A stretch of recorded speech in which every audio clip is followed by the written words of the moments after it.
Assalamualaikum, salam sejahtera. Anda sedang menyaksikan Mutair edisi tengah hari di Sabah Hits Online TV bersama saya Regina Irham. Kita teruskan ke tajuk utama hari ini.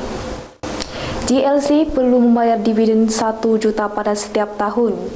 Seramai 345 ketua isi rumah telah menerima sumbangan di kawasan Dun Kundasang. Gegaran gempa bumi telah berlaku di Beluran.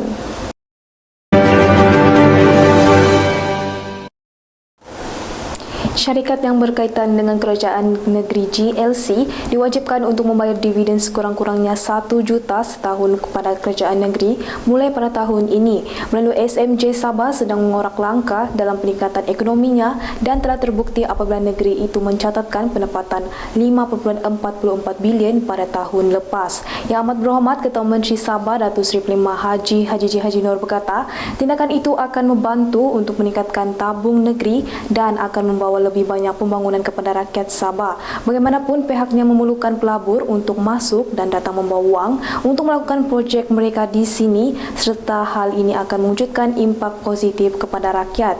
Tambahnya ini adalah salah satu siri dalam pelan tindakan pembangunan Hala 7 Sabah Maju Jaya SMJ atau Sabah akan mewujudkan dasar mesra kepada pelabur dalam tempoh 1,5 tahun sahaja pelancaran SMJ.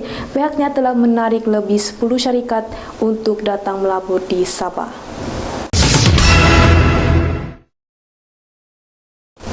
Pergerakan Wira Muda Star Sabah telah menyambut baik dari kenyataan yang dikeluarkan oleh Yang Amat Berhormat Ketua Menteri Sabah Datuk Seri Pelimah Haji Nur bahawa kerajaan negeri kini dikenali sebagai Gabungan Rakyat Sabah Barisan Nasional.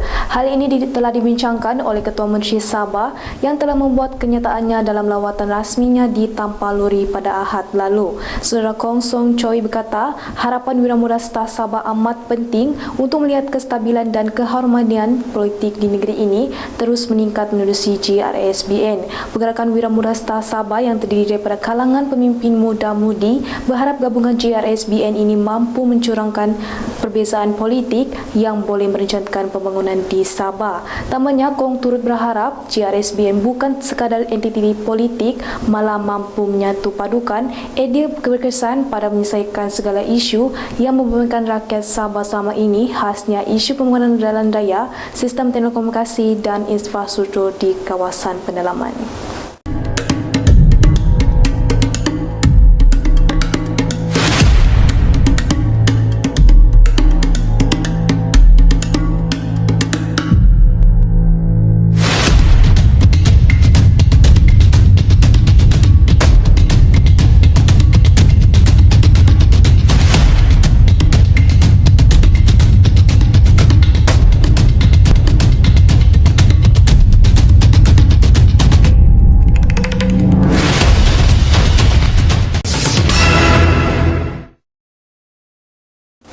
Kita bertemu kembali.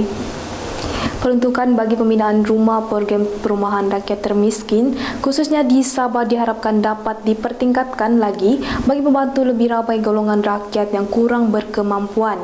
Pihak berkuasa akan mengusahakan lagi beberapa buah rumah seperti dalam Dun Karambunai yang diperuntukkan sebanyak 14 rumah PPRT. Menteri Sains Teknologi dan Inovasi Sabah Yang Berhormat Datuk Yaakob Khan berkata, pihaknya juga akan terus berusaha untuk membantu dan mengenal pasti kepada yang layak untuk menerima bantuan rumah berkenaan. Namun jumlah peruntukan agak terhad dan pihaknya akan usahakan dengan cara bergilir mengikut masa. Tambahnya, beliau telah menghadiri majlis penyerahan rumah PPRT di Kampung Tebobon di sini pada Isnin lalu dan beliau tetap memberi perhatian kepada 2 lagi kawasan di Parlimen Sepanggar. 2 daripada 6 rumah yang diserahkan adalah di kawasan Dun Ranau dan Dun Inanam. Beliau berharap rayuan ini dapat didengari oleh kerajaan pusat dan seterusnya memberikan bantuan lebih khusus kepada golongan kurang berkemampuan. Kak, stres aku mau exam tapi sakit badan aku.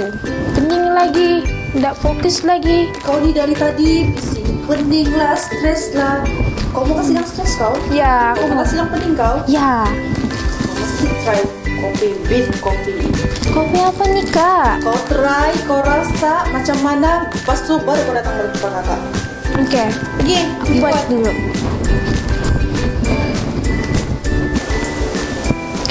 Tadi kakak aku cakap kopi ni boleh kasih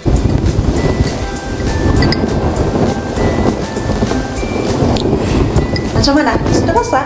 Sudah, sedap wah. Betul kan apa kakak cakap? Ya betul. Kamu di luar sana yang meminati kopi, kamu kena try Beat Coffee.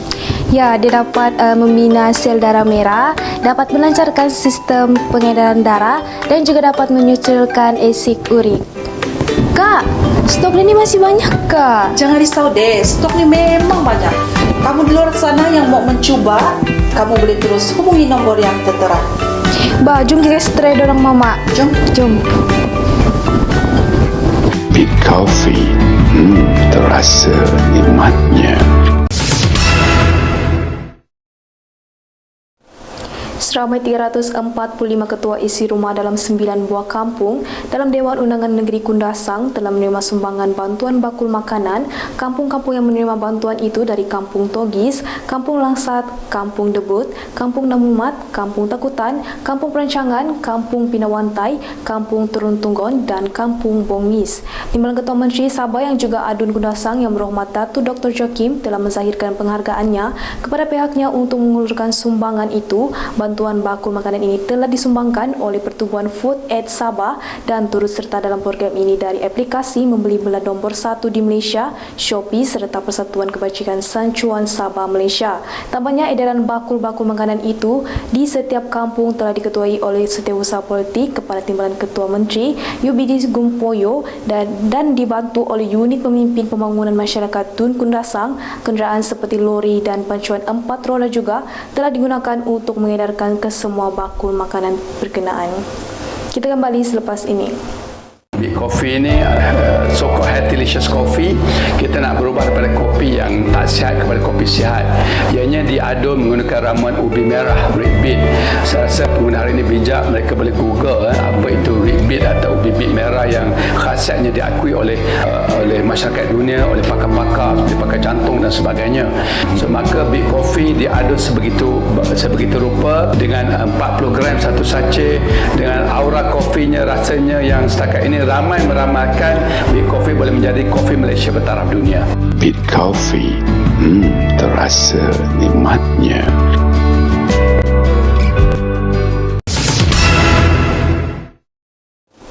Kita bertemu kembali.